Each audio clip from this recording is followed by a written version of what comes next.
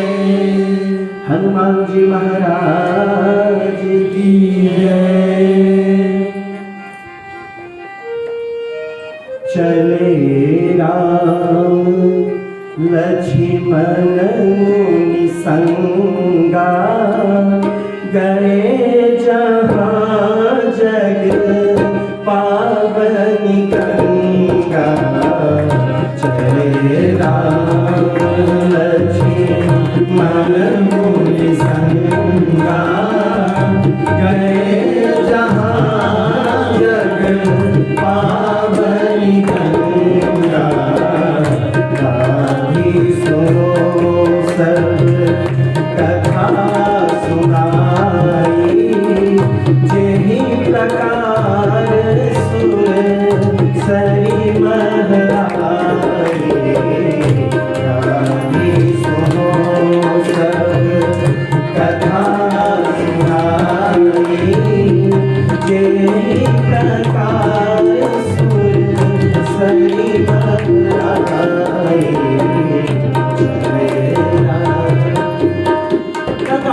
था माता अहिल्या का भगवान ने उद्धार किया और माता अहिल्या के स्थान से जनकपुर की ओर धनुष यज्ञ में जब आगे की ओर बढ़ते हैं, बाबा अपने शिष्यों के साथ है, शिष्य मंडली साथ में है, भगवान लखनलाल के साथ साथ साथ चल रहे हैं।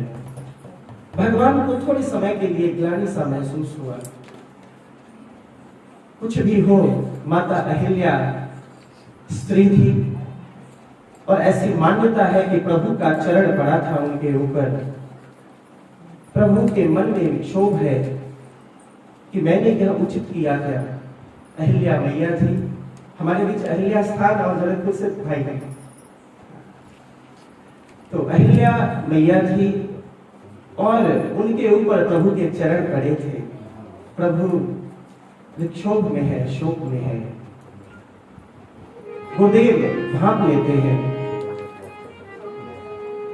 गुरुदेव रास्ते में गंगा मैया के तीर पर स्थान बनाते हैं, रुकते हैं। गंगा के अवतरण की कथा सुनाते हैं। यहाँ पर हमने कल कथा को विश्राम दिया था। गंगा की कथा सुनने के बाद, गंगा स्नान के बाद उस ग्लानि से मुक्त होकर प्रभु गुरुदेव के साथ, भैया लक्ष्मण के साथ, शिष्य मंडली के साथ जनकपुर प्रवेश करते हैं। जनकपुर का नाम आते ही पिछले 4 दिनों में आप सबने देखा होगा कि जैसे ही जनकपुर का नाम आता है तो मैं भावुक होता हूँ, मेरे रोंगटे खड़े से हो जाते हैं। जनकपुर के इतिहास को अगर हम थोड़ा सा देखें तो सदैव ही भगवान शिव की उपासना स्थली रही है जनकपुर। मूल रूप से शिव उपासक रहे हैं जनकपुर में हमेशा से। तभी तो मैया के विवाह के लिए शिव पिनाक के विध्वंस का स्वयंवर रखा गया था, तोड़ने का, उठाने का स्वयंवर रखा गया था। स्वयं विदेह जनक भी भगवान शिव के अनन्य भक्त थे, जहां पर भगवान ने अपना पिनाक दिया था। जनकपुर में प्रवेश करें। जनकपुर के जो राजा हैं, हमारे सीता मैया के पिताजी, उन्हें विदेह कहा जाता है और मैया को वैदेही। मिथिला से और कौन कौन है यहाँ मिथिलांचल से, है ना? विदेह जिसका देह न हो, देह का अभाव महसूस करना, यह संभव होता है जब अहंकार गलित हो जाए। अहंकार ही है जो देह का अभिमान कराता है। वो अहंकार ही है जो मैं हूं इस बात का अभिमान कराता है। राजा जनक राजा होते हुए भी राज ऋषि थे। अहंकार गलित हो चुका था। मैं क्या हूं, ये भाव समाप्त हो चुका था भगवान शिव की उपासना में। अहंकार, घृणा, हिंसा, ये जितने भी ऐसे तत्व हैं जो देह होने का एहसास कराते हैं, आभास कराते हैं, वो समाप्त हो गया था। इसीलिए महाराज को विदेह कहा जाता था। मोह नहीं, शरीर का मोह नहीं होना, शरीर का अहंकार नहीं होना, विदेह। एक और विदेह है, वो कौन है? एक और विदेह है, जनक से भी पहले, उनसे भी बड़े विदेह है, वो है हमारे भूत भावन भगवान भोलेनाथ। विदेह, देह का कोई अभिमान नहीं, देह से कोई मोह नहीं, शरीर से कोई अपेक्षा नहीं। भगवान भोलेनाथ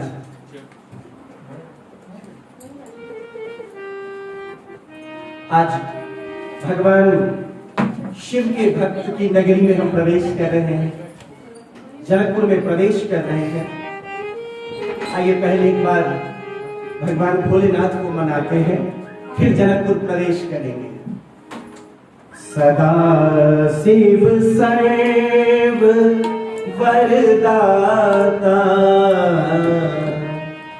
सदा शिव सर्व वरदाता, दिगंबर हो तो ऐसा हो, सदा शिव सर्व वरदाता, दिगंबर हो तो ऐसा हो, सदा शिव सर्व वरदाता, दिगंबर हो तो ऐसा हो, सदा शिव सर्व वरदाता, दिगंबर हो तो ऐसा हो, सदा शिव सर्व वरदाता, दिगंबर हो तो ऐसा हो, सदा शिव सर्व वरदाता, दिगंबर हो तो ऐसा हो, दिगंबर हो तो ऐसा हो। हरे सब कष्ट भक्तों के, हरे सब कष्ट भक्तों का, दयाकर हो तो ऐसा हो, हरे सब कष्ट भक्तों का, दयाकर हो तो ऐसा हो, सदा शिव सर्व वरदाता, दिगंबर हो तो ऐसा हो, सदा शिव सर्व वरदाता, दिगंबर हो तो ऐसा हो।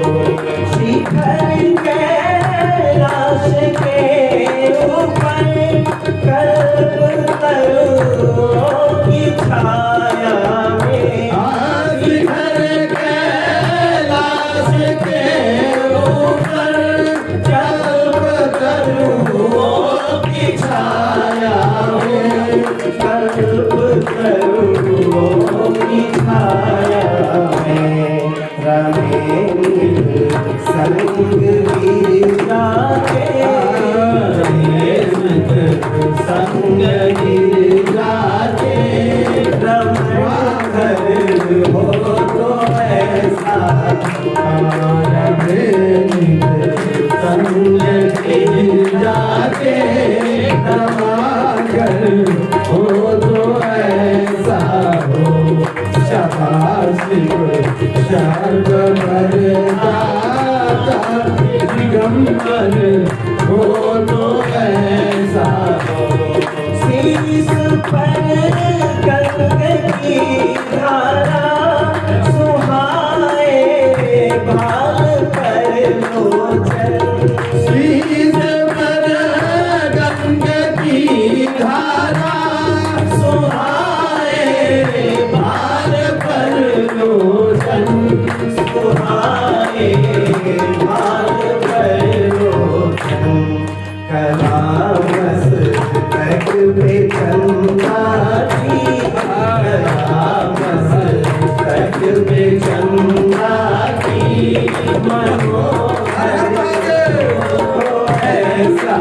हो कथा कटुके चंदा की मनोहर हो तो ऐसा हो सदा शिव सर्वभरदाता दिगंबर हो तो ऐसा हो भयंकर जहर जब निकला क्षीर सागर के मंथन से भयंकर जहर जब निकला क्षीर सागर के मंथन से क्षीर सागर के मंथन से रखा सब कंठ में भीतर रखा सब कंठ में भीतर विषधर हो तो ऐसा हो रखा सब कंठ में भीतर विषधर हो तो ऐसा हो सदा शिव सर्व वरदाता दिगंबर हो तो ऐसा हो सीनों को काट कर अपने किया जब मोम रावण के सीनों को काट कर अपने किया जब मोम रावण ने किया जब दिया सब राज दुनिया का दिया सब राज दुनिया का दिया हो तो ऐसा हुआ दिया सब राज दुनिया का दिया हो तो ऐसा हो सदा शिव सर्वभरदाता दिगंबर हो तो ऐसा हो दिगंबर हो तो ऐसा हो दिगंबर हो तो ऐसा हो सदा शिव सर्ववरदाता दिगंबर हो तो ऐसा। सदाशिव की नगरी मिथिला, न वैसा दिगंबर न वैसा दिलावर न वैसा करुणाकर कोई हुआ। और उसी शिव के अनन्य है कौन? हमारी मैया के पिताजी विदेह राजा जनक, वो भी उतने ही सदाशिव दिगंबर है। राजस ऋषि कही गई है उन्हें, वेदों में उपनिषदों ने गाया है विदेह। भगवान विश्वामित्र भैया राम लक्ष्मण के साथ अपनी शिष्य मंडली के साथ जनकपुर में प्रवेश करते हैं। और जनकपुर की छटा क्या होगी? जहां स्वयं जगदम्बा ने अवतार लिया है, जहां स्वयं जगदम्बा प्रकट हुई है, उस स्थान, उस देश, उस राज्य, उस क्षेत्र की उपमा और सुषमा, इसका क्या वर्णन कर सकते हैं? आगे बढ़ते हैं। विश्वामित्र समझते हैं कि जो जनकपुर से निमंत्रण आया है वो गुरुदेव के लिए आया था, बस भगवान के लिए निमंत्रण नहीं आया। निमंत्रण तो गया था बक्सर के उस आश्रम में जहां ऋषि विश्वामित्र रहते थे।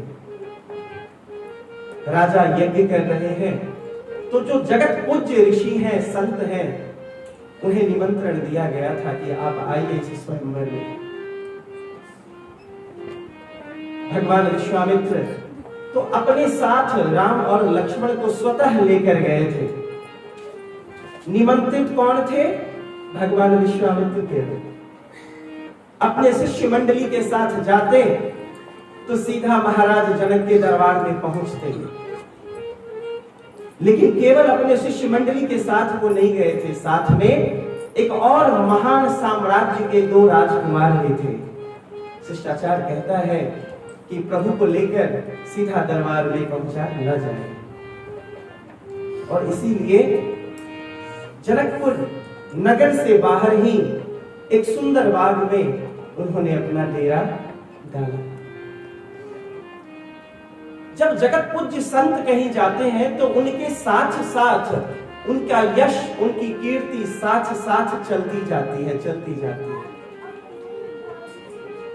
और मेरे राम ने तो अभी अभी वो कीर्ति किया है जो दिग्दिगंत पर फैला है। अभी अभी कुछ दिन पहले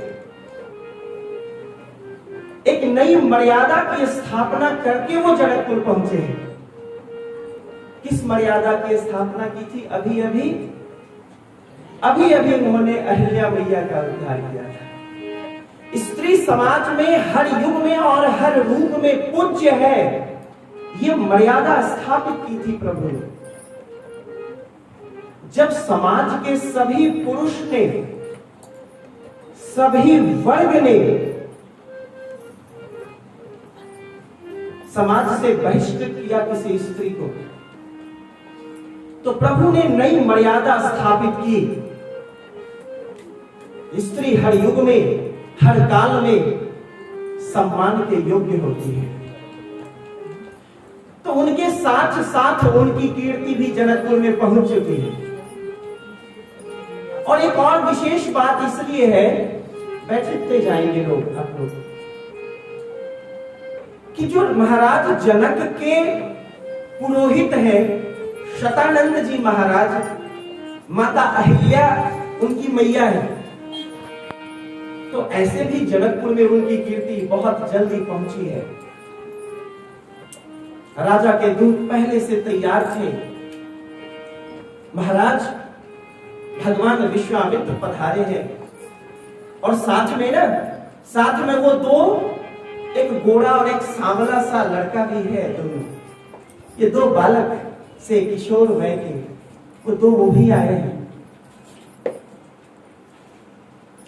जो विदेह है वो सदेह हो जाता है जब ईश्वर के संसर्ग में आता है।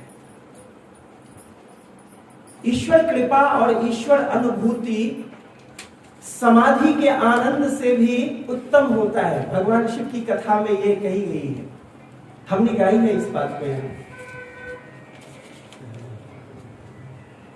महाराज जनक अपने पुरोहितों के साथ आते हैं, जहां भगवान विश्वामित्र रुके हुए हैं वहां आते हैं। भले ही नाथ कही कृपा निकेता, उतरे तहमुनि वृंद समेता। विश्वामित्र महामुनि आए, समाचार दिला प्रतिपाए। इन्हीं प्रणाम चरण धरि माता, दीन आशीष मुदित पुनियाता। इन्हें प्रणाम कुशलता कही बारही बारा, कुशल प्रश्न कही बारही बारा। विश्वामित्र नृपति बैठारा, तेहि अवसर लाए दो भाई। रहे देखन फुलवारी, जैसे ही खबर मिली मिथिलापति को मिले हैं महाराज जनक को, भगवान विश्वामित्र पधारे हैं अपने पुरोहितों के साथ, अपने समाज को लेकर भगवान के स्वागत में आते हैं, विश्वामित्र के स्वागत में आते हैं। आया, ऋषि को प्रणाम किया, ऋषि के चरण स्पर्श किए। अच्छा, संयोग की बात देखिए, अभी तक शिष्टाचार है। एक बात गौर करेंगे कि जो जगत पूज्य संत जब आते हैं, ये जो जगत पूज्य संत जब आए और विदेह राज जैसा, जनक जैसे दार्शनिक हो, तो चर्चा किस विषय में होगी? स्वाभाविकता है ज्ञान की चर्चा होगी। कल मैंने निवेदन किया था कि ये बहुत भयानक बंधन है। मुकेश भाई बैठा है आज यहाँ, पहली बार आया है, उससे इस बात में मेरी सहमति रहती है कि ये बड़ी भयानक बंधन है।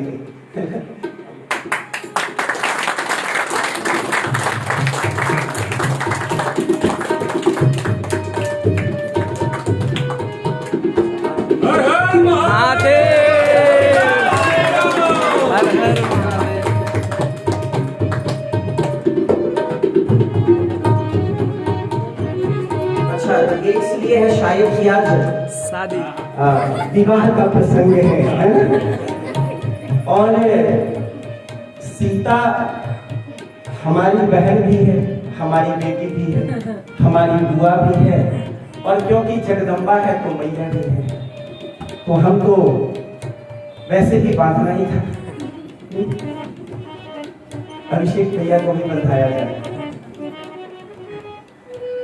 आज सब लोग आए हैं, आनंद आ रहा है। मैंने निवेदन किया था कि आज की कथा में यह सोच कर न बैठे कि आज ज्ञान चर्चा होगी। ज्ञान चर्चा बहुत किया है हमने 4 दिन, है ना? बड़ी विस्तृत ज्ञान की चर्चा, और कभी कभी तो महाराज जी उबाऊ भी हो जाते रहे होंगे, है ना? जय जय राम सिया राम, जय जय राम सिया राम, जय जय राम सिया राम, जय जय राम सिया राम, जय जय राम सिया राम, जय जय राम सिया राम, जय जय राम सिया राम, जय जय राम सिया राम, जय जय राम सिया राम, जय जय राम सिया राम, जय जय राम सिया राम, जय जय राम सिया राम, जय जय राम सिया राम, जय जय राम सिया राम, जय जय राम सिया राम, जय जय राम सिया राम, जय जय राम सिया राम, जय जय राम सिया राम, जय जय राम सिया राम, जय जय राम। जैसे ही महाराज जनक को खबर मिली भगवान विश्वामित्र पधारे हैं, और इतनी बात से तो चलो शिष्टाचार भर रहता, लेकिन एक और चुपके से खबर मिली, दूत महाराज का हर जगह फैला हुआ है। इतना विशाल यज्ञ का आयोजन है जनकपुर में, तो निश्चित ही बहुत सारे दूत हर जगह लगे होंगे कि कौन कौन से देश के राजा आ रहे हैं, कौन कौन से आश्रम से ऋषि महर्षि आ रहे हैं। महाराज को खबर मिली, प्रभु महाराज विश्वामित्र जी तो पधार ही रहे हैं, साथ में 2 और हैं। कौन? अरे वही है जिन्होंने अहिल्या मैया का उद्धार किया था। अच्छा, वो आए हैं। महाराज चले अपने पूरे लाव लश्कर के साथ स्वागत में। मैंने निवेदन किया था कि भगवान विश्वामित्र जैसा ब्रह्म ऋषि, ब्रह्म ज्ञानी और जनक सा विदेह जब मिलेंगे तो क्या चर्चा होगी? स्वाभाविक रूप से आत्मा और परमात्मा की चर्चा होगी, ज्ञान की चर्चा होगी। आप सब जानते हैं कि उपनिषद का जन्म स्थान मिथिला रहा है। उपनिषदों की चर्चाएं मिथिला से प्रारंभ हुई है, और वो भी इन्हीं विदेह राज जनक के राज्यकाल में उपनिषदों का प्रारंभ हुआ। चर्चा होती रही, ज्ञान की चर्चा। और जैसा अभी मैंने निवेदन किया था कि 4 दिन हमने ज्ञान का खूब भारी भरकम हमने चर्चाएं की है। अलग अलग प्रश्न आते रहे। कल भगवान के नाम की चर्चा का प्रश्न था, भैया ने दिया था। पिछले दिनों प्रश्न था कि भगवान को पाने का सबसे आसान तरीका क्या। इस पर हमारी लंबी चर्चा हुई थी कथा के माध्यम से। आज भी यहाँ महाराज विदेह और भगवान विश्वामित्र चर्चा में लगे हैं। उसी समय संयोग की बात देखिए, प्रभु और भैया लखनलाल उस समय वहां थे नहीं जिस समय महाराज मिलने आए हैं। बात हो ही रही है, चर्चा आपस में हो ही रही है। उसी समय दोनों भैया आते हैं वहां। तेही अवसर आए दो भाई गए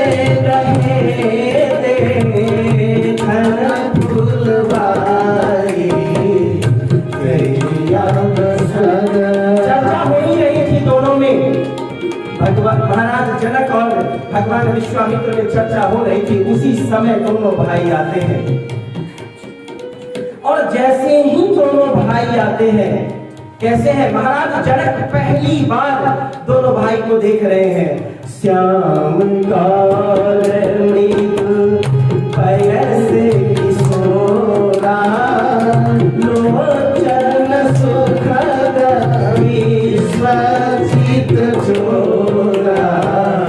श्याम कारणी पैसे किशोरा लोचन सुखद विश्वजित चोरा। ऐसा लगता है मानो ईश्वर ने समस्त संसार का चित चुराने के लिए बनाया हो, गढ़ा हो। मेरे भगवान का ऐसा स्वरूप था वहां, भैया लखन का ऐसा स्वरूप था वहां। देखिए, एक आम आदमी के लिए, सामान्य व्यक्ति के लिए ऐसा सोच लेना सहज है, आसान है, कुछ भी आश्चर्य नहीं है। प्रभु है ही ऐसे। लेकिन ऐसा कौन सोच रहा है? विदेह सोच रहे हैं, महाराज जनक सोच रहे हैं ऐसा। यानी वो विदेह भी सदेह हो गए हैं मानो उस समय। जैसे भगवान शिव समाधि में जाते जाते रुक गए हैं। मैया ने जब कहा है कि भगवान प्रभु की बाल लीला की कथा सुनाइए, भगवान समाधि में जाते जाते रुक जाते हैं। ठीक वैसे ही जनक जो सदैव समाधि में रहते हैं, जैसे ही देखा श्याम पैसे किशोरा लोचन सुखद विश्वजित चोरा। समस्त संसार का चित्त चुरा लेने वाले ये दोनों भाई को जैसे ही देखते हैं, मूर्ति मनोहर देखी भया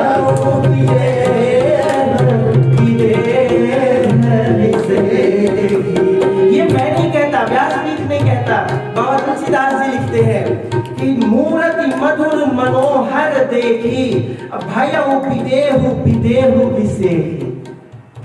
जनक जनक न रहे, विदेह विदेह न रहे, कुछ और हो गए। जैसे ही भगवान को देखा, भगवान के भैया को देखा, दोनों को देखते ही आनंद में मग्न है। अश्रुधार बह निकले, रोमावली खिल उठे। लगा जैसे समाधि से भी कोई बड़ा आनंद मिल गया हो। संकोच है, पूछूं न पूछूं क्या करूं। शिष्टाचार कहता है कि इतने महान ऋषि जब हमारे घर में पधारे हो तो ये नहीं पूछना चाहिए कि आपके साथ कौन कौन आए हैं, कितने लोग आए हैं। शिष्टाचार तो यही कहता है। लेकिन महाराज सभी शिष्टाचार से पढ़े भी थे, तभी तो विदेह भी थे। उन्होंने पूछा, कहा नाथ सुंदर दो बालक मुनि कुल तिलक की नृप कुल पालक। महाराज पूछते हैं, हे गुरुदेव, ये जो दो सुंदर बालक हैं, श्याम वर्ण के और गौर वर्ण के, ये कौन है? क्या किसी मुनि कुल तिलक है? क्या किसी ऋषि के पुत्र हैं? किसी आश्रम के अंतेवासी हैं? किसी संत के घर पैदा हुए हैं, जन्म लिया है, अवतार ग्रहण किया है? या फिर कि नृप कुल पालक, किसी महाराज, किसी राज परिवार में जन्मे हैं? भगवान विश्वामित्र मुस्कुराते हुए कहते हैं, पहले जनक अपनी दशा का वर्णन करते हैं कि ये कौन है दोनों, मुनिकुल तिलक है या किसी राज्य के प्रतिपालक है, जिन्हें देख कर ब्रह्म जो निगम नेति कही गावा, उभय वेश धरि की सोयावा। जिसे वेदों ने, पुराणों ने नेति नेति कहकर गाया है, जिसका वर्णन नहीं किया जा सकता, जिसके सौंदर्य का, जिसके ऐश्वर्य का, जिसकी करुणा का, जिसकी दया का, जिसकी कृपा का। वेदों ने कहा कि जिसका कोई अंत नहीं, जिसका कोई आदि नहीं। क्या वही अनादि अनंत ब्रह्म दो बालक बन के आ गए हैं क्या?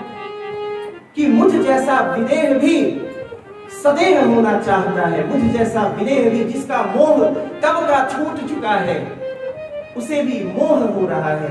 ये दोनों बालक कौन है प्रभु? रघुकुल मणि दशरथ के जाए, राम हित लगी नरेश पठाए। रघुकुल मणि दशरथ के जाए, राम हित लगी नरेश पठाए। मोहि तव चरण देखी कहराऊ, कहि न सकऊँ निज पुण्य प्रभाऊ। सुंदर श्याम लाल गोधारा, आनंद के आनंद दाता। सुंदर श्याम। भगवान विश्वामित्र ने उत्तर दिया, राजन ये किसी मुनि कुल के नहीं है, ये चक्रवर्ती सम्राट महाराज दशरथ के दो पुत्र हैं। मेरे कल्याण के लिए, मेरी सहायता के लिए महाराज ने इन दोनों को मेरे साथ भेजा था। कल की कथा में मैंने एक सूत्र छोड़ा था, कहा था एक चौपाई को कि इसे याद रखना आप सब, क्योंकि अगले दिन इस सूत्र को हम ओपन करेंगे, खोलेंगे। याद नहीं होगा क्योंकि हम सब समझते हैं। एक सूत्र छोड़ा था कि जब भगवान को मांगने गए हैं विश्वामित्र ताड़का उद्धार के लिए, तो महाराज दशरथ ने कहा था कि आज से आप ही इनके पिता हैं। याद आ गया? ये कहा था, आज से आप ही इनके पिता हैं। तात्पर्य यह है कि भगवान विश्वामित्र को अब पूरा अधिकार था कि वो भगवान के जीवन के विषय में कोई भी निर्णय ले सकते थे। अन्यथा कैसे कह देते बिना पिताजी से पूछे कि धनुष तोड़ दो?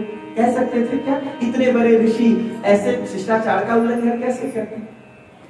इतने बड़े साम्राज्य के उत्तराधिकारी हैं भगवान, उनको कैसे कह सकते थे उनके पिता से बिना पूछे? लेकिन यहाँ कहा है ना, आगे हम कथा में गाएंगे, उन्होंने धनुष तोड़ने के लिए भगवान को कहा, पूछा तो नहीं। अयोध्या में तो तब गई है खबर जब बारात लेकर आना था। भगवान विश्वामित्र ने परिचय दिया कि ये दोनों रघुकुल तिलक सूर्यवंशी चक्रवर्ती सम्राट दशरथ के दो सुपुत्र हैं। महाराज जनक ने अपनी दशा छुपाई नहीं है। वो कहते हैं कि देखिए, जो मेरा मन सहज वैरागी है, स्वतः वैराग्य मेरे अंतस्थल में प्रस्फुटित होता है,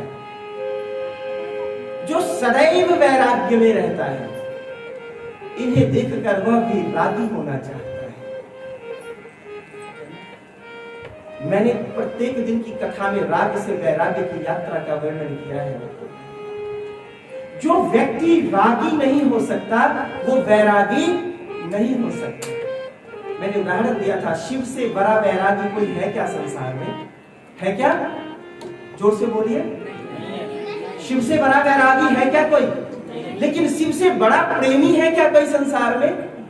शिव से बड़ा प्रेमी नहीं कोई। राग अनुराग में बदलता है और अनुराग से वैराग्य की अवस्था प्राप्त होती है। राग की पूर्णता ही वैराग्य का प्रारंभ होता है। प्रेम जब अपनी पूर्णता तक पहुंचता है तो वहां से वैराग्य होता है। आप बिना प्रेम किए, स्वयं को बिना प्रेम किए, अपने परिवार, अपने समाज को प्रेम किए बिना ईश्वर से प्रेम नहीं कर सकते।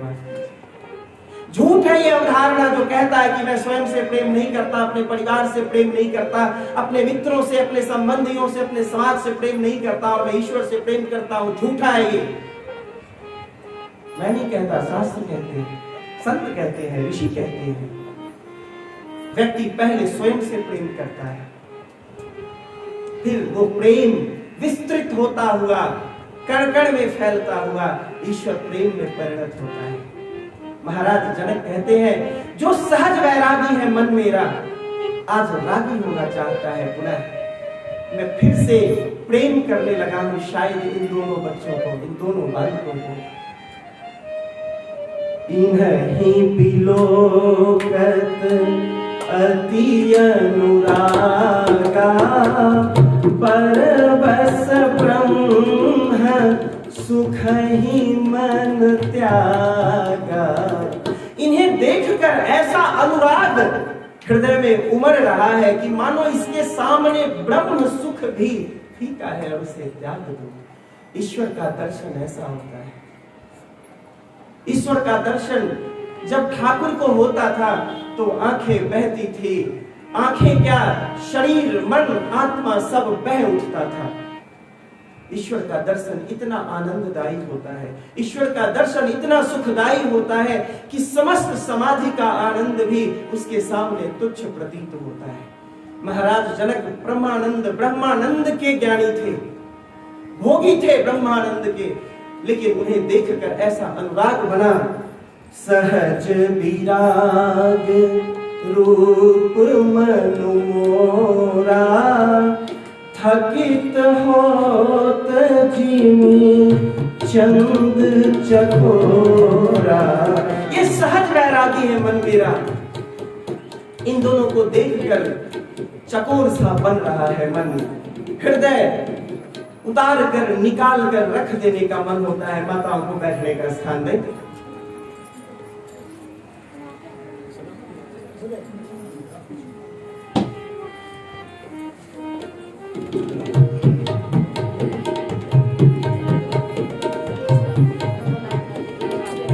महाराज जनक भाव विह्वल है, डूब रहे हैं भाव की दरिया में, डूब रहे हैं भाव के समंदर में। ब्रह्म ज्ञान, ब्रह्म का आनंद भी तुच्छ प्रतीत होता है। इन दोनों भाइयों को देखने से जो आनंद प्राप्त होता है। माताओं बहनों, एक निवेदन करता हूं, जब किसी मंदिर में जाना ना तो आंख बंद करके खड़े मत हो जाना। बड़ी बुरी आदत है हमारी। जी भर के देखना, वहां जो भगवान का विग्रह है उन्हें जी भर के देखो, अपने रोम रोम में उतर जाए वो, ऐसे देखो। वहां तुम दर्शन करने गए हो, आंख बंद करने नहीं गए हो। जब कभी मंदिर में जाना, कहीं मंदिर में जाना, किसी तीर्थ पर जाना, तो जी भर के समेट लेना उस रूप को, उस छवि को, उस आनंद को। क्योंकि ईश्वर दर्शन से बड़ा आनंद संसार में कोई नहीं है। गुरु दर्शन से बड़ा आनंद संसार में और कोई नहीं होता। जनक जैसा वैरागी रागी होना चाहता है। क्यों? क्योंकि ईश्वर का दर्शन कर रहे हैं। ब्रह्म सुख का त्याग करने की इच्छा हो रही है। किसे देखकर? भगवान को देखकर। वो भी तब जबकि अभी पता नहीं कि वो भगवान है भी या नहीं। अभी तो सामान्य राजकुमार के रूप में देख रहे हैं। महाराज जनक की विह्वलता को भगवान विश्वामित्र ने शांत किया। भगवान विश्वामित्र ने समझाया। महाराज जनक ने उनसे पुनः निवेदन किया कि प्रभु, कल जब आप यज्ञ में आए, धनुष यज्ञ में पधारे, तो इन दोनों बालकों को भी जरूर लेकर आए, इन दोनों राजकुमारों को भी जरूर लेकर आए। अब यहां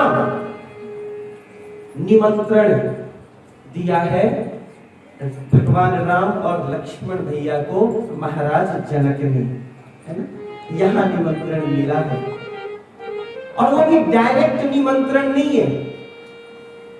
राजकुमार है वो, डायरेक्ट निमंत्रण राजा को जाता है ना? राज परिवार को जाता है। भगवान तो अभी राजकुमार ही है, अभी युवराज्य पद का अभिषेक भी नहीं हुआ है। तो उन्हें तो प्रोटोकॉल के हिसाब से, शिष्टाचार के हिसाब से निमंत्रण अब भी नहीं दिया जा सकता था। लेकिन क्योंकि अब वो भगवान विश्वामित्र के शिष्य हैं, तो महाराज ने कहा कि आप इन्हें लेकर पधारेंगे, कल के धनुष यज्ञ में पधारिएगा। भगवान विदेह वहां से विदा लेते हैं। लक्ष्मण भैया ने बड़ी चर्चा सुनी थी जनकपुर की। जनकपुर की चर्चा किसने नहीं सुनी? संसार में जगदम्बा ने वहां अवतरित होने का निर्णय यूं ही तो नहीं लिया होगा। महाराज जनक की कीर्ति दिक दिगंत तक फैली थी। जिस दरबार में अष्टावक्र जैसे रहते हो, ऋषि रहते हो, गार्गी मैत्रेयी जैसी विदूषिका रहती हो,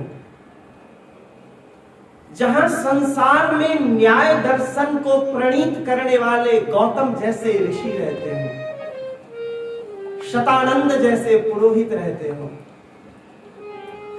उसकी यश गाथा तो दिग दिगंत जानता है। लक्ष्मण भैया का बड़ा मन हो रहा है।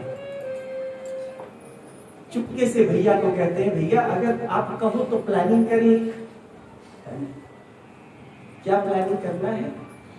तो प्लानिंग करते हैं, जब तक गुरुजी बैठे हैं बातचीत कर रहे हैं, हम लोग घूम आए, जरा देख आए जनकपुर कैसा है। बहुत चर्चा सुनी है यहाँ के बारे में, सुना है मिथिला में ज्ञान की गंगा बहती है। मिथिला ने संसार को उपनिषद दिया है। मिथिला की राज्यसभा और मिथिला की धरती पर ऐसे ऐसे ज्ञानी ध्यानी जन रहते हैं। अब मेरी बात तो गुरुदेव टाल देंगे, आपकी बात नहीं टालते हैं। अगर आप कुछ जुगाड़ लगाओ तो चलते हैं, कहीं घूम के आते हैं। लखन हृदय लालसा अभिषेकी, जाई जनकपुर आई देवी। प्रभु है मधुरी मनहि सब जाहि, प्रकट न कहाई मनहि मुस्काई। लक्ष्मण भैया के हृदय में बड़ी लालसा है कि जनकपुर देखने चले। कह नहीं रहे गुरुदेव को, क्योंकि भगवान लक्ष्मण भैया थोड़े से चंचल प्रवृत्ति के हैं। सोचते हैं गुरुदेव कहीं मना कर दिए तो, लेकिन राम भैया तो बड़े आज्ञाकारी है। उनका इमेज बहुत अच्छा है, बड़ा सुंदर है। अगर इन्होंने अप्रोच किया तो गुरुदेव मना नहीं करेंगे। अच्छा, सत्य क्या है कि भगवान को भी घूमने का मन तो था, लेकिन वो कह नहीं रहे थे, संकोच। मैं नहीं कहता, बाबा जी लिखते हैं यहाँ पर, प्रभु भय बहुरी सुनहि सब जाहि, प्रभु भय बहुरी मुनि सब जाहि, प्रगट न करहि मनहि मुस्काहि। राम अनुज मन कली जब जानी, भगत बछलता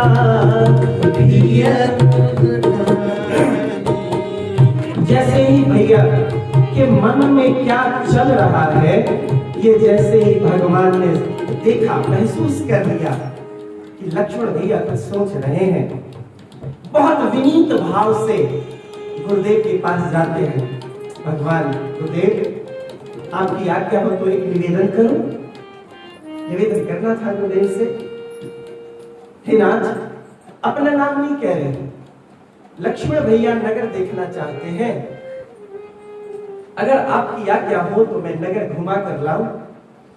अच्छा देखिए, बड़ी चालाकी है यहाँ।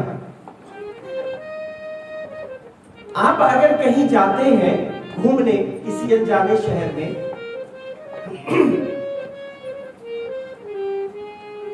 तो घुमाने के लिए किसे करते हैं आप नियुक्त?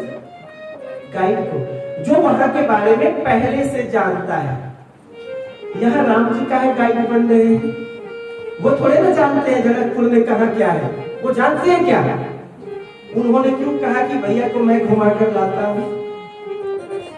भगवान को क्या पता है कि जनक, वो भी तो पहली बार आए हैं। भगवान को पता है क्या जनकपुर में कहा क्या है? पहले वो कभी नहीं आए। लेकिन फिर भी उन्होंने कहा कि गुरुदेव, अगर आपका अनुशासन हो, आपकी इच्छा हो, आपका आदेश हो, तो भैया को जनकपुर घुमा कर लाते हैं। गुरुदेव ने आदेश दिया, जाई देखी आवहु नगरु, सुख निधान दोहा, करहु सुफल सबके नयन, सुंदर बरद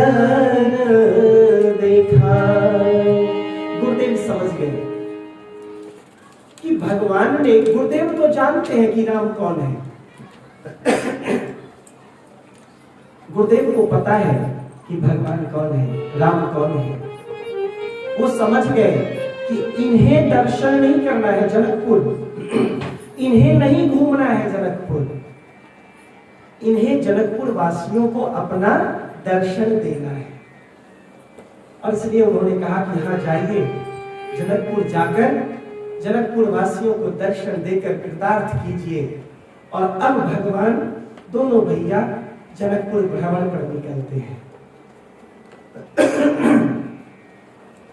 देखन नगर भूप सुत आए, समाचार पुर वासी न पाए।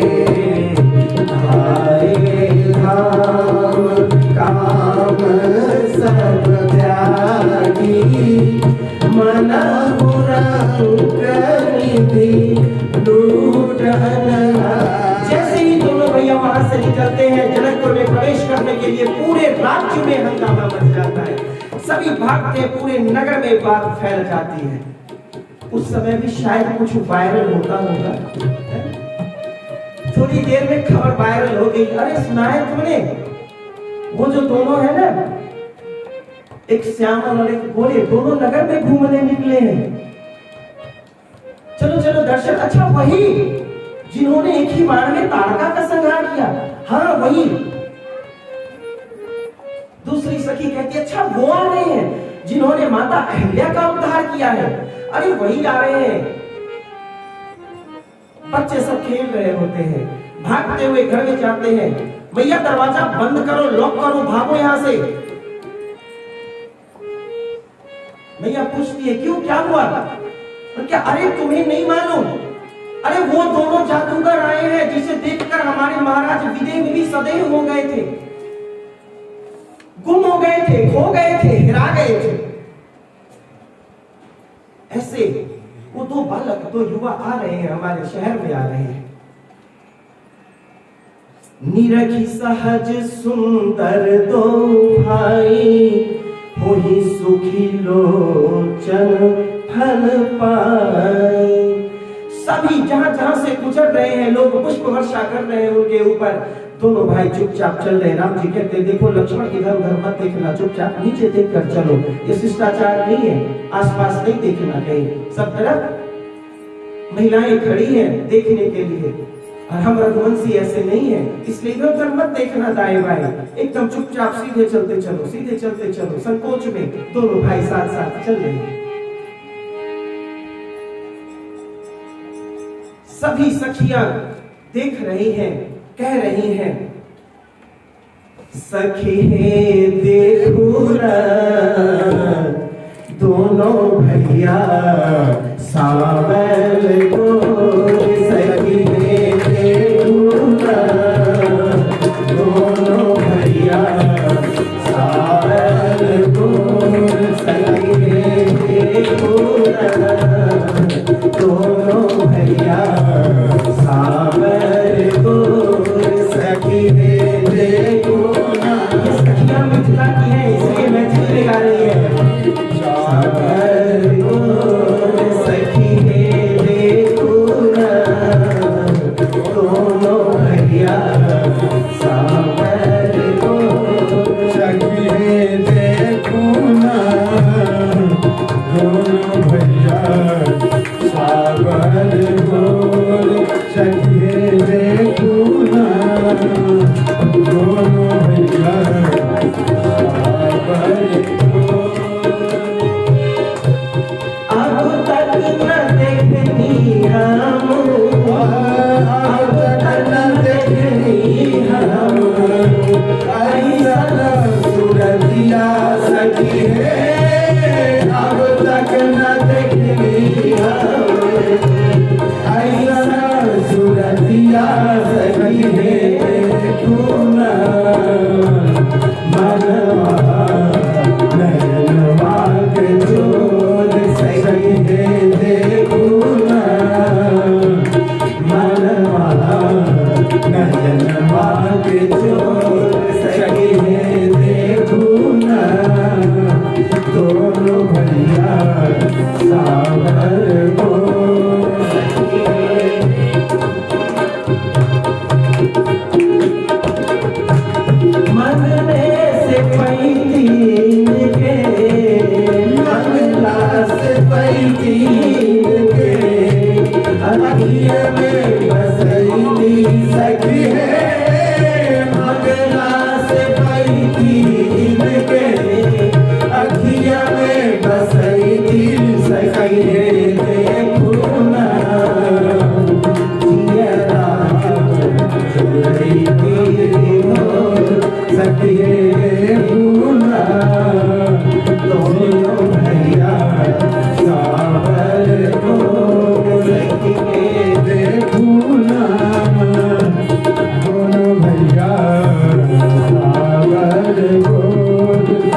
सावर घनवा सखी है मनवा मगनवा नाचे, देखी सावर घनवा सखी है मनवा मगनवा नाचे, देखी सावर घनवा सखी है देखूना मनवा में नाचे जैसे बोल सही है देखूना मनवा में नाचे जैसे बोल सही है देखूना, दोनों भैया सावर बोल सही है देखूना, दोनों भैया सावर सही है देखूना, दोनों भैया सावर को। सखियां देख रही हैं, एक दूसरे को दिखा रही हैं। एक अटारी पर मैया की 8 सखियां सहेलियां खड़ी हैं। एक ऊंची अटारी पर खड़ी है वो, और बारी बारी से अपनी अपनी सूचनाएं सुना रही है एक दूसरे को। पहली सखी कहती है कि दो दशरथ के बेटा बाल मराई के कल जोड़ा, ये दो दशरथ के बेटा बाल मराई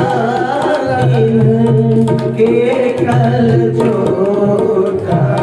एक सहेली जो खुद को बहुत समझदार मानती है कहती अरे तुम्हें पता है सभी 8 सहेलियां खड़ी हैं, ये जो दोनों जा रहे हैं ना, ये चक्रवर्ती सम्राट दशरथ के दोनों बच्चे हैं। ये जो सांबला वाला है ना, सांबला वाला, उसका नाम राम है, ये बड़ा है, और ये जो गोरा सा है ना, जो थोड़ा सा चंचल प्रवृत्ति का जा रहा है, इसका नाम लक्ष्मण है। लक्ष्मण काश इन्हें हम देख पाते। समस्या क्या है कि सहेलियां ऊपर हैं और भगवान कहाँ चल रहे हैं, नीचे सड़क पे जा रहे हैं। भगवान ने लक्ष्मण को रोका हुआ है, देख लक्ष्मण कोई कुछ भी बात कर रहा है हमारे बारे में, ऊपर मत देखना। वो रोक रखा है, ये शिष्टाचार नहीं है। ये बेचारे ऊपर रहे। लक्ष्मण कहते हैं भैया हमारे बारे में बात कर रहे हैं, कुछ देखो क्या। भगवान ने कहा नहीं, हम रघुवंशियों का शिष्टाचार ऐसा नहीं है, नीचे सिर झुकाकर चलते चलो चलते चलो। सखियां ऊपर से सोचती है कैसे देखूं। एक कहती अच्छा एक काम करें क्या, कुछ मारो, कुछ मारेंगे ना तो ऊपर देखेंगे वो। दूसरी कहती क्या बात करती हो, महाराज के पुत्र हैं, हमारे अतिथि है, उनको क्या मारेंगे। उन्होंने कहा अरे वो भी फूल है, वो भी पुष्प जा रहे हैं, हम भी एक पुष्प फेंक कर मारेंगे। पुष्प को पुष्प मारने में क्या दिक्कत है, एक फूल फेंक कर मारते हैं। एक पुष्प फेंकते हैं।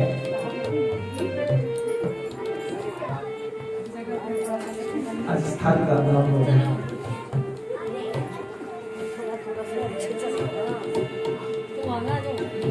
सखी ने कहा कि चलो अरे पत्थर मारने की बात नहीं हो रही, ऐसा करते हैं, हाँ अब अच्छा लग रहा है। बड़े भैया ऐसे भी छोटे भैया से ऊपर स्थान पे होने भी चाहिए। सखिया कहती है कि कुछ मारो, तब ये देखेंगे ऊपर, कुछ फेंकेंगे, वो ऊपर देखेंगे कहां से आया, तो हम देख लेंगे उसी क्षण भगवान को।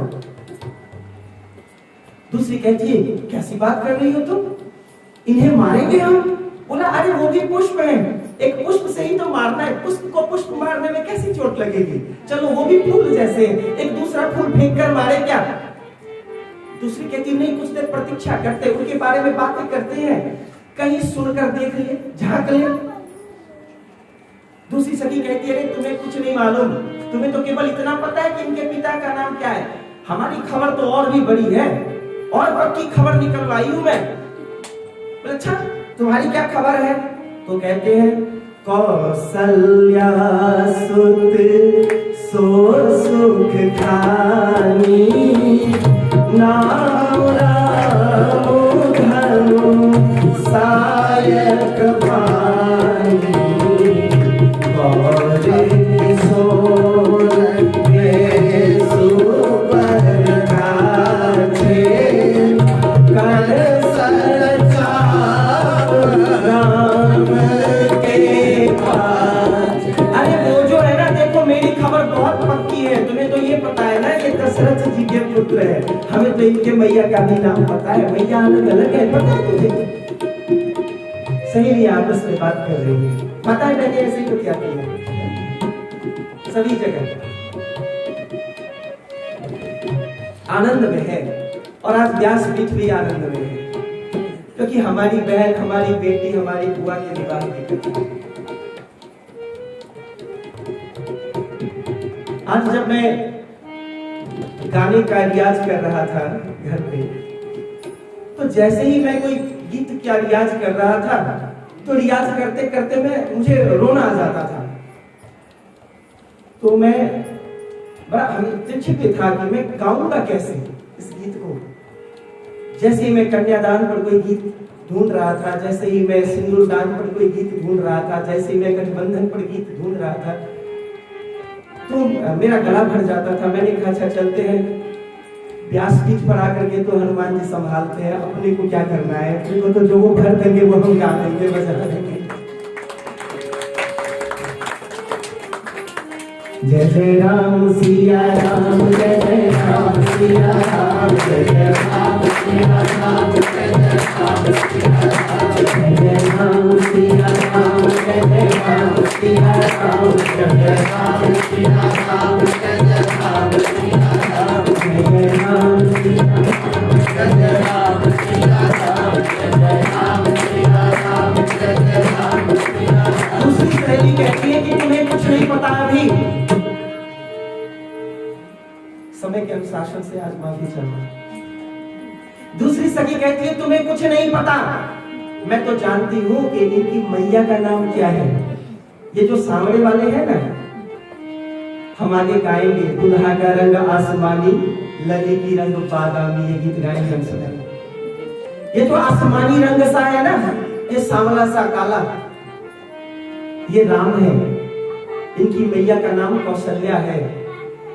और पीछे पीछे जो धनुष बाण लिए तमक कर चल रहा है, लक्ष्मण है, लखन लाल जी है। मैया का नाम सुमित्रा है, सौमित्र है ये। तीसरी सखी कहती है तुम्हें इतना ही पता है, मेरा खबर तो और पक्का है। अभी तक भगवान जब तक ऊपर देखेंगे नहीं तब तक बातें कर रही है, उनको दिखाना है ऊपर, उनको उनका चेहरा देखना है। तीसरी कहती है देखी राम छवि को एक कहाई, जो जान की यह बरु अहाई। तीसरी कहती है अरे क्या बताऊं तुम्हें, मेरा तो मन कहता है कि हमारी किशोरी जी के लिए इससे सुंदर दुल्हा तो मिलेगा ही नहीं संसार में। देखी राम छवि को एक कहाई, जोग जान की यह बरु अहाई। तीसरी कहती है कि देख इतना सुंदर दुल्हा और संसार में हमारी जानकी जी के लिए और कौन होगा। ये महाराज दशरथ इनको देख लेते और ये प्रण वरण का चक्कर छोड़ करके चुपचाप ले जाकर के इनसे विवाह कर देते तो कितना सुंदर होता। नहीं, बेचारे इतने से कोमल से है, दुबले पतले से है, इनसे वो क्या टूटेगा। बताओ इतना सुंदर दुल्हा जानकी जी के लिए और कौन मिलेगा। चौथी सखी कहती है कि अरे तुम्हें कुछ नहीं मालूम, को कहा ए भूपति पहचाने, मुझ समेत सादर सन माने, और सखी तुरंत पनुराउन तजई विधि बस हक अविवेक कई भजई। चौथी कहती है तुम सही कह रही हो, कुछ ऐसा हो कि क्या महाराज का विवेक कहां खो गया था। राज्य में इतने सुंदर सुंदर राजकुमार आए हैं और उन्होंने कितना मुश्किल सा प्रण ले लिया है। क्या आवश्यकता थी ऐसे प्रण की। इतना योग्य वर है, स्वयंवर इसीलिए तो किया जाता है कि योग्य वर मिले बिटिया। योग्य वर की तलाश में ही तो स्वयंवर किया जाता है। जब इतना योग्य वर है, सामने है, तो फिर ये स्वयंवर किस बात के लिए? पांचवी कहती है कोई बात है को कह जो भल अहै विधाता, सब कह सुनिय उचित फल दाता, तो जान की ही मिलहि बरु एहु, नाहिन आनी इहाँ संदेह होते। दूसरी कहती है सुनो मैं एक बात कहूं, विधाता भले हैं, ऐसा लोग कहते हैं कि भगवान बड़े अच्छे हैं, बड़े शरीफ हैं, अच्छे होते हैं भगवान, और सबको उसके कर्मों का उचित फल देते हैं। अगर यह सत्य है तो हमारी जानकी जी को यही दुल्हा मिलेगा, देख लेना, यही फल मिलेगा। छठवीं कहती है जो विधि बस अस बने संजोगु, तो कृत कृत्य होई सब लोग। छठी कहती है अरे तुम्हारी बात में भी शक कर, अगर तुम्हारी बात सच हो जाए और हमारी किशोरी जी का विवाह हो जाए इस दुल्हे से, तो कितना सुंदर हो, कितना अच्छा हो। सब बातें कर रही हैं, अभी एक ही अटारी पर सभी सहेलियां बैठी हैं, भगवान गुजर रहे हैं, अभी धीमे धीमे चल रहे, भगवान को भी शायद अच्छा लगा, जल्दी से निकल नहीं रहे वहां से, आनंद ले जा रहे हैं। लक्ष्मण को कंट्रोल किए हुए, ऊपर मत देखना, नीचे। और सहेलियां हैं मानने को तैयार नहीं है, जब तक ऊपर नहीं देखेंगे तब तक बातें बन रही होगी। लक्ष्मण ने कहा भैया इन लोगों को तो माँ पिताजी का भी नाम मालूम है, देखने तो दो, अब तो देखना पड़ेगा आखिर ये है कौन। राम जी ने कहा नहीं नहीं कंट्रोल, रुको, नहीं देखना ऊपर। तब तक में सातवीं सखी है, उन्होंने एक संशय प्रकट कर दिया। हर दिन की कथा में एक खास बात आप लोगों ने सुना होगा, 5वें सत्र की कथा में है आज, संशय हर दिन की कथा में बाबा ने लिखा है कि संशय हमेशा हमें ईश्वर से दूर करता है। सातवीं सखी कहती है बोली सातवीं सखी राम को देख कर रच दिया है विधाता ने जोड़ी सुधर, पर धनुष कैसे तोड़ेंगे बारे कुंवर, मन में शंका बनी की बनी रह गई। वो सातवीं सखी संशय में आ गई है। बोली सातवीं सखी राम को देखकर रच दिया है विधाता ने जोड़ी सुघड़। हाँ तुम सही कह रही हो तुम सब, ये इतनी सुंदर जोड़ी है, विधाता ने कितना सोचकर बनाया। पर धनुष कैसे तोड़ेंगे बारे कुंवर, मन में शंका लगी की लगी रह गई। मन में शंका है। यहाँ पर जो शंका है याद रखना, मैया भवानी ने जो शंका किया था वो अलग किस्म का शंका था। यहाँ तो शंका है वो प्रेम भरी शंका है। अंदर से मन कहता है कि ये धनुष तोड़ दे, लेकिन डर है कहीं हृदय में, पता नहीं इतने कोमल से तो लगते हैं, क्या पता कैसी मैया थी, कुछ खिला पिला कर भेजा होता तोड़ देते धनुष। बताओ इतने कोमल, इतने कमजोर से दिखते हैं, सुंदर सलोने से दिखते हैं, सॉफ्ट सॉफ्ट, इनसे कैसे टूटेगा। आठवीं सहेली कहती है अरे तुम्हें मालूम नहीं इनके बारे में, ये बड़े बलशाली है, चिंता मत करो। हमारे जीवन में भी ना जब कभी किसी प्रकार की शंका या संशय में हम होते हैं तो हमारे आसपास ईश्वर किसी न किसी को जरूर भेजता है जो हमारे संशय का निराकरण करता है। देखिए मैंने निवेदन किया था कि आज की कथा में ज्ञान की चर्चा कम है, आज भगवान के विवाह का उत्साह है बस, लेकिन कहीं कहीं पर एक एक पंक्ति में कुछ सूत्र मिलते हैं। जब भी जीवन में शंका आती है किसी भी तरह का, तो ईश्वर जरूर आपके आसपास कोई व्यक्ति भेज देता है, या जो व्यक्ति आपके आसपास है उसी में से किसी एक को यह कह देता है जो आपकी शंका का समाधान करता है। हमारे आसपास नहीं है, एक तो सामने बैठे, पहले नंबर पर इधर है और दूसरे नंबर पर उधर है, शंका का समाधान। आठवीं सखी कहती है बोली आठवीं सखी छोट है ये मगर तुम चमत्कार इनकी नहीं जानती, एक ही बार में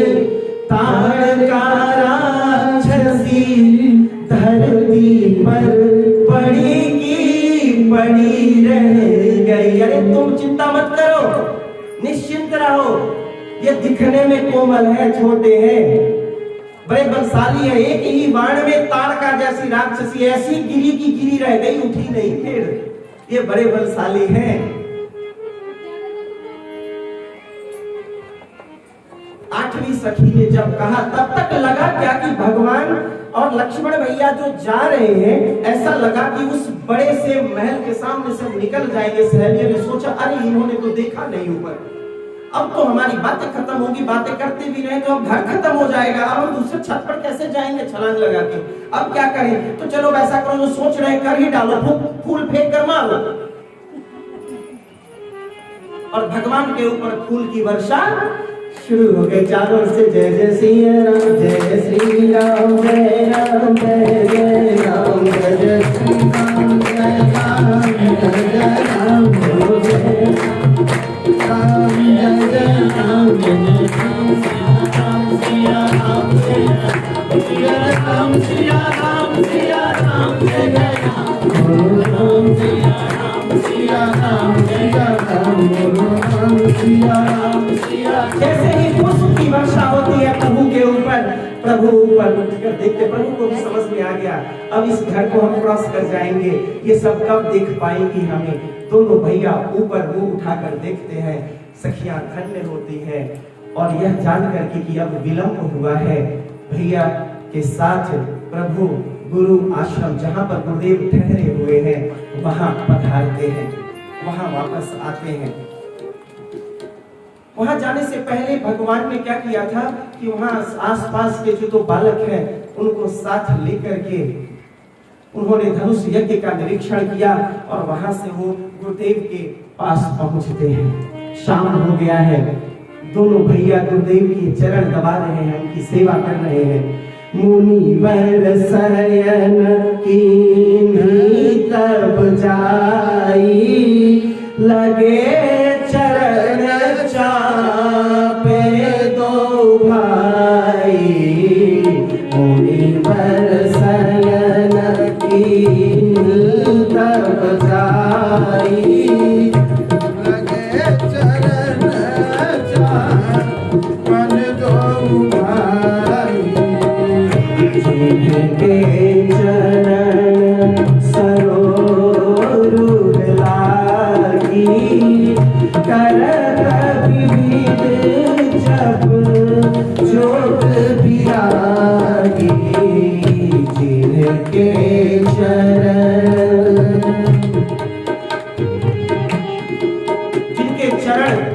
जिनके चरण को छूने के लिए, स्पर्श करने के लिए ज्ञानी ध्यानी मुनि सिद्ध संत क्या क्या नहीं करते, वो भगवान भैया के साथ अपने गुरुदेव के चरण दबा रहे, उनकी सेवा कर रहे हैं।